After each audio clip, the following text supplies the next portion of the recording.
chỉ bữa gì nói bết là sai chết đom như bữa xuất cho ta miêu chia tôm như nùi bữa nay em xét mày sắm tao nhé mày chiếc linh đuổi chiếc về chiếc nó hai con vài chiếc rồi càng trên mình mang ô như này hiện nó chiều biển á nên mua càng trên mình mang đi bữa nay bà mày đi bữa năm chia mày chút tao à thế mày đi bia tao bữa bia tao ăn nó lại chi ô lại chi cái chế tài mà nó bia tổ giáo thằng nó đang nó chia để bây giờ tỏi can trên đi bữa can trên là bữa mi bữa mày bữa nó chia là giáo có thể mi đàn mà thể tắm mấy năm cả rồi bữa mà bữa này giáo mà nó cả thể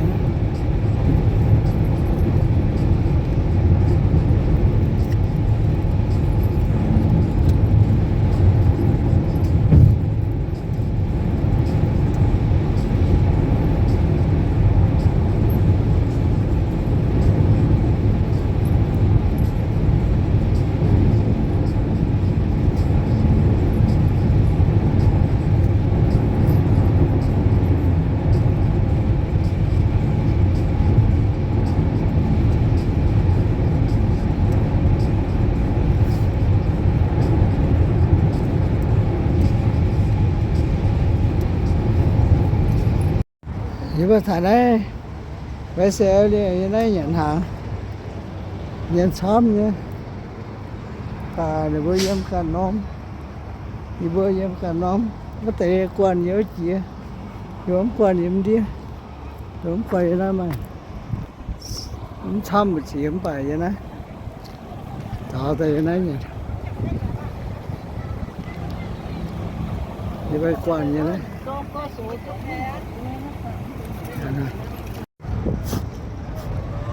cái quan mày quan đó sớm coi nhận tay mày quan tay mày quan như này quan là về một tội thì chúng lộn cái sao Zoom in cam, okay. em biết tôm chớp như đó làm thảo về đi hả yo ba mày cố tay mi chỉ cái mày cố tayเขาจะให้คนสามว่าลาเลี้ยงนาเลี้ยงจะปีตกเจ้าแต่ตายมีประมาณอย่ามองเลยเทียนตองไปหน้าไม่มองไปหลังเท้าหรอกแต่จริงน้องเจ้าหัวเลยทำไมน้องเจ้าหัวไม่หรอกแต่จริงหัวแต่จริงใครจะตายมาก็ตายนะเป็นหัวต่อยบุยเนี่ยซ้ำเนี่ยตายเสียน้องlát chia nó muốn nhưng tại sao như là ấy thế mà cái bố nhé chữ băng tay nó lừa chiều về số tay gì ha tay làm gì ha nhà mày đam buồn là mày về yêu nhớ nó bây giờ mất chỗ lại phải nó đúng không nhận số em số nó liệu ta nói gì nó biểu bà mẹ sắm như là phần bơ thế mà cái này bơ đi sai thì ta một cái cháu phải cháu nó được bên tay giúp biểu cháu mai miền to nhé thì bây giờ ta chỉ là nó sắm vô một cái sắm chỉ buông như tay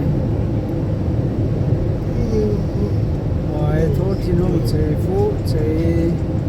xí linh chạy chiến tố gì bia tao nhé nhiều sao tao tổ yếm con nghe này chip tu chiến tố chip tu xí đi chip tu chiếu như vậy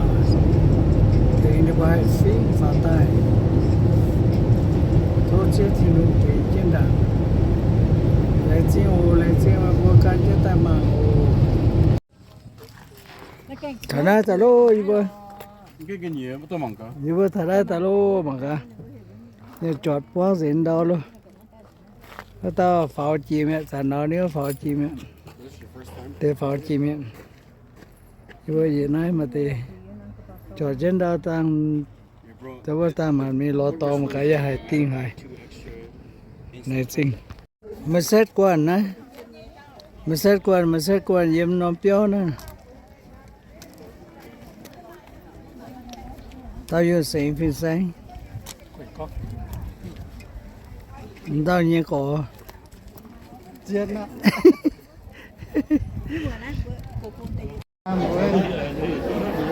thì nói thầy lái thầy nói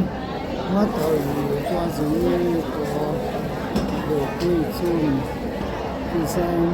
hướng trước đi với các bạn thì ta kia có lòng thứ nhất thế hả bằng cái mình đâu chỉ là anh ấy cái yêu quy sang cái phúc quy sang em thay từ ta với em số cô em tiền thay có ổn tao đấy giờ nói thằng ấy ta thích quan còi này anh đi qua rồi chỉ mới thích quan có ghé đây có chiếc thuốc tao là nghe có nhưng mà tao có tao là nghe mà tao có rồi y tao vậy nó phải như một tỏi chúng lại xe này thích quan rồi quan cái vừa số công khớp vào những cái người vợ tôi muốn nó thích gì vậy sao lại phải xem việc chán như thế này vợ nó cũng còn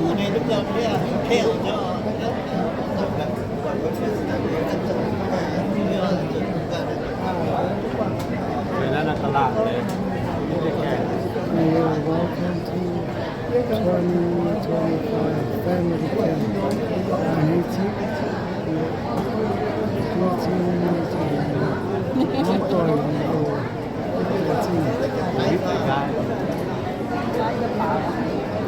nó tôi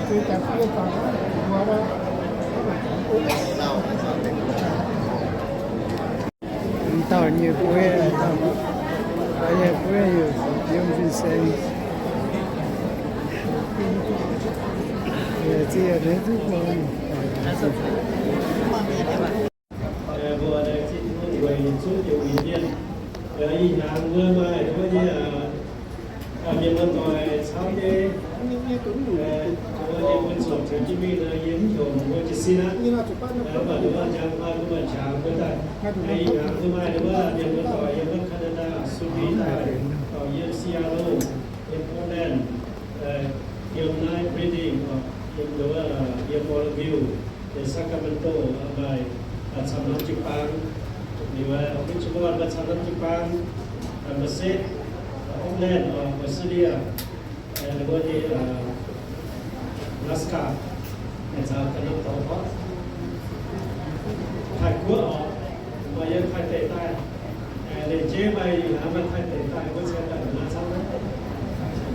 chính xây sao, chế độ người phú ở, sẽ bị người phú cho nên là sự quan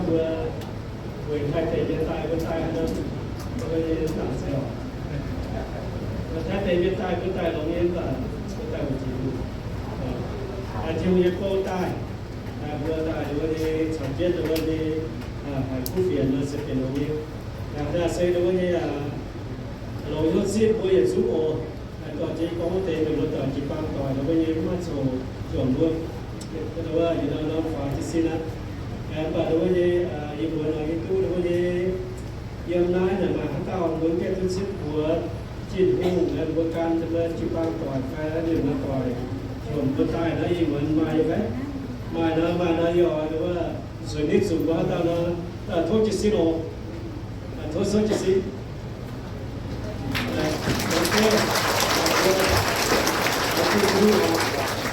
xin vui và đến xin cô đi tề đối với chạm nó gọi là chạm nó còn nó chạm nó chưa không là xin cái lúc giang nói mà chẳng có mặt tại gì đâu bởi vì chỉ vì đối với nhà nó ship họ cái 我先天空在我大南能为人到准เป็นไม่到准吗？ไปกัน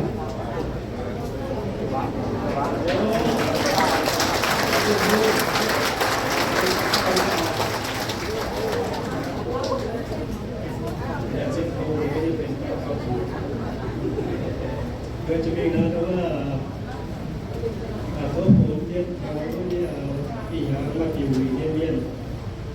อยู่เนี่ยเมียนหรือว่าเนี่ยอีหางมาผมก็เฟซบุ๊กเนี่ย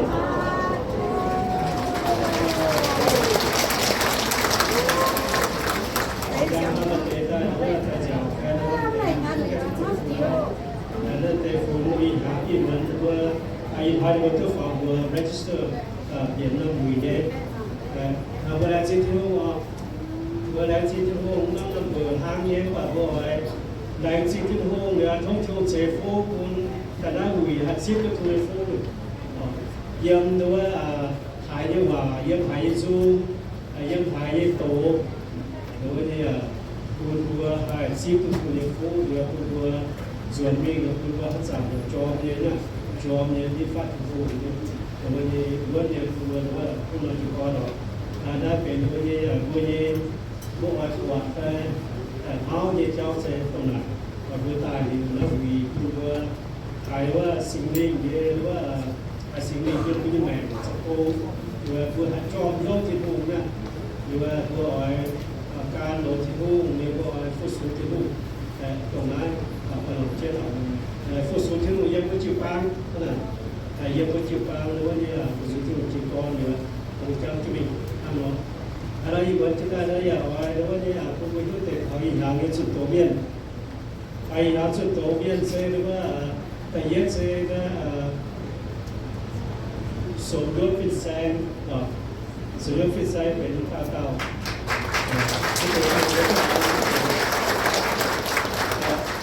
มีเส้นตอนนาต่ออันนี้เรียนหัวได้ยุ่งมีชื่อเรียนนะยังโอเคเดี๋ยวจะจัดการให้โอเคแอร์เล็กจะมีด้วยเนี่ยเป็นยีตาสุดโตเมียนเซหวานอ่อนก็ร้อนที่หายก็สู้ที่สิ่งร้อน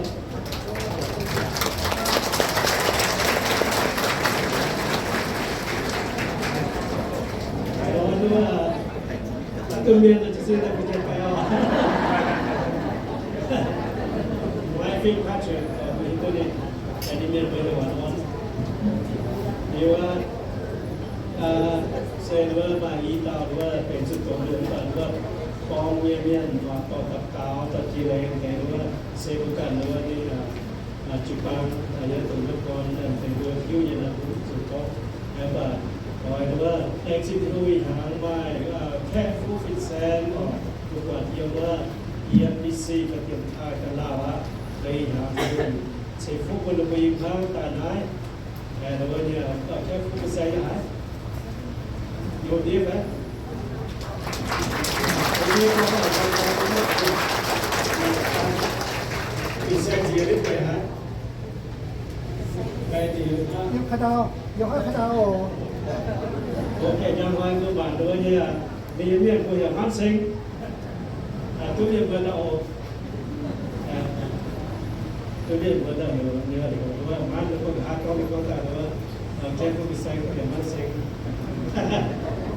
โอเคทีนี้อย่าบ่อยหรือว่าอย่าเพ่งแต่วิธีนี้แล้วทุกวันดีมือสารที่เป็นจากตอนหรือว่าคุยกันแต่สามีได้จะหายคนรักสามีโอ้เขา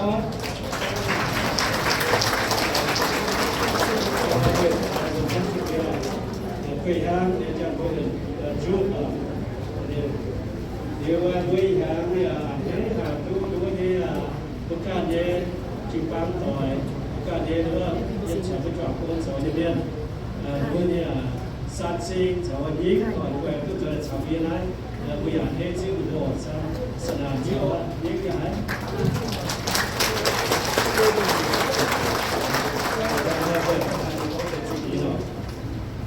เดี๋ยวจะมีเหมือนกับ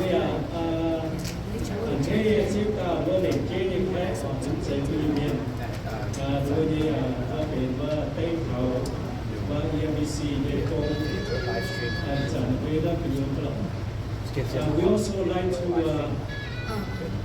recognize and really appreciate Jonathan and Lei after coming here to see us the first time because Carrefour is here and so they want to come and help the meal and also make efforts to Jonathan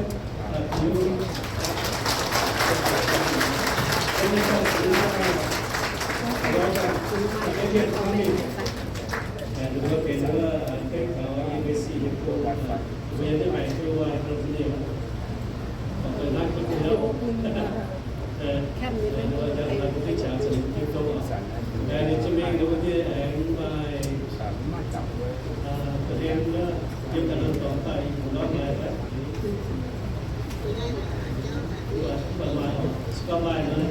จังไว้ด้วยเราไปมาฉาเลยขณะเดียวกันนี่ทั่วภูมิประเทศต่อยสุขภาพเราทำมาต่อไปสดเสียมาต่อไปนั่นแต่แต่เราดูว่าเด็กเจ๊นั่นแต่เรายิ่งสมบูรณ์ดีกว่าสุขภาพเรายิ่งไปต่อสมัครเสกเนี่ยวันนี้แค่เป็นแค่ต้องรอหาว่าเสกนะดูว่าอย่างวิ่งว่าเดี๋ยวว่าสุขภาพทำมาไปมาต่อไปเลยเราต่อไปลงไปแต่คนไหนสิ่งว่าเรื่องเราต่อเราต่อที่ไม่ได้ดีได้กับที่เป็นเชียร์ต้องเชียร์สุดแล้วเราเอาดีมาจริงแต่ตรงนี้เราจะทำแต่สกอร์ทั้งหมดว่าเนี่ยจันเนี่ยหรือว่าตองนะหรือว่าเนี่ยบัวย้อมแผลเนี่ยแต่แยกบัวนะเสียหรือว่าปูเนี่ยก็ช้ำใช่แต่บางกว่าข้าวหนังข้าวเปลือกตั้งดอกแล้วจะใช้เป็นอะไรต่างๆแต่ติดชิดอยู่หรือว่าเนี่ยใช้คนมาปุยยานี้ก็บัวหรือว่าจะบัวดัดจานจะเซฟช่วยเราในมือเนี่ยคือเราประกาศไม่ดีนะไอ้บัวเนี่ยทั้งตัวบัวดัดตัวด้วยบัวดัดสุดท้ายเจ๋งเราต้องไปเจ๋งชิวก็ได้ไม่ต้องบุญนะเมื่อวันใดก็ยังปล่อยน้ำตัวเป็นเดียวโดยถึงแต่ละนาทีก็ต้องแยกตัวนี้เพ่นยูแฟร์ยึดเชียร์แฟร์ตัวเชียร์แฟร์เชียร์ตอนในตู้หรือว่าเช้าเชียร์เนี่ยหรือว่าออกสู่ด้วยเนี่ยออกสู่ในที่ด้วยเนี่ยออกสู่ด้วยกองยามตัวเราหรือว่าจังคอยหรือว่าเนี่ยหรือว่าเนี่ยหรือว่าเสียงหรือว่าแคมเนี่ยดีเรคเตอร์อีกมาหรือว่าก่อนเนี่ยนะอาจารย์ว่าสก็มาฉางมาหรือว่าอีกหนึ่งคนนั้นกับคุณบุญที่ก็ดีว่าเชฟนั่นนี่โทษสำหรับจุกงตกสว่างเสียหรือว่าเป็นอิจฉาเสียงในประเด็นเนี่ยแต่วันนี้นะไม่ได้กันที่ต้องเรียนเนี่ยนี่หรือว่าเนี่ยเราเต็มที่เลยนะมันไปหาก็ตัวเสียงเป็นก็แค่นี้นะแล้วว่าแจ็คก็จะเป็นประเด็นที่รู้แจ็คไปก็เนี่ยมาใต้ว่าที่หรือว่าเนี่ยก็ลงเนี่ยอย่างว่าส่วนตัวเนี่ยอย่างว่าเนี่ยไปยังต่อที่จะว่าผู้โกงเนี่ยเก็บเงินเราผู้สูงเนี่ยเขาทำเต็มแล้วเสียว่าแก่ที่ต้องดีต่อเสียเลยจิตใจที่ต้องดีหรือว่าอายุทางหรือว่าสุดโต่งยังว่าช่วยเสียหรือว่าตรงต่อแจ็คเป็นสุดโต่งยังไงช่วยอายุเนี่ยโปรแกรมหรือว่าสกองบัวหรือว่าออยหวังหรือว่าสุดโต่งยังหรือว่าจันที่ต่ออังกฤษนะว่าให้ช่วยตัวหรือว่าเนี่ยผมเป็นที่ต่อกันจากบ้านแต่ในบัวนั้นจะยังใช่ไหมเราต้องเต้นเมื่อไหร่ตัวช่วยสังเกตก่อนเต้นตัวเปิดสายที่ตัวงูไว้ที่หายกับสุดโต่งสูงว่าถึงว่าแจ็คยาวว่าอยากช่วยเสียว่าสัปดาห์วันนี้ที่เราว่าสัปดาห์จะเป็นวันนี้เป็นช่วงนี้แต่จะช่วยว่าเป้าหรือว่าเนี่ยมาช่วยกันนี่เราเป็นเนี่ยโอเคนะจะเสียว่าอีกวันว่าผมแบ่งที่เทียนผมว่าข้างนอกแต่ดีว่าเดี๋ยวเราพูดสั่งว่าเดี๋ยวนั่นเราไปยุคคนเก่าสิ่งที่นั้นเมาอีกวันแสดงว่ามันเป็นสิ่งที่มันเป็นหมดใช่ไหม số kẻ hết cô bây giờ nó không skin đã nào là những người nó vẫn đã nào thôn thu sinh linh họ chọn quyền lái vừa họ lò quán cho trò kiến xây dựng hùng quân lái là lúc quan chịu bao còn dung quan có xây dựng tổ chức vừa hắn sẽ không bằng những bảo tổ chức vừa trò kiến xây dựng còn lại với trên hùng tổng của họ xây và khai họ thực sự xây dựng khai được trò chi hôm nay là xây dựng tu đuôi đi phải qua bị sai qua và tỏ tu đi tổ lại đối với tu cao dù vừa còn cho và cho xia về cái ai nhỉ vậy năm tới đây vừa được tổ chức sự mặt theo mà với có anh ta quyền là quyền cho sẽ học nhiều quyền chính cho nên có thể phải là sao xí nó được có cả mà chỉ nếu xí một kiện tiền nó kẹp phụ bị xe của hai đứa và về và nếu xí một kiện tiền ok là vừa ở chỗว่าphải chơi bị xe cho nên là cao một phần xử lý cao vừa cùng vừa chọn kiếm tiền lái vừa hỗ trợ rất là đủ thì còn có gì để đâu chưa bị xe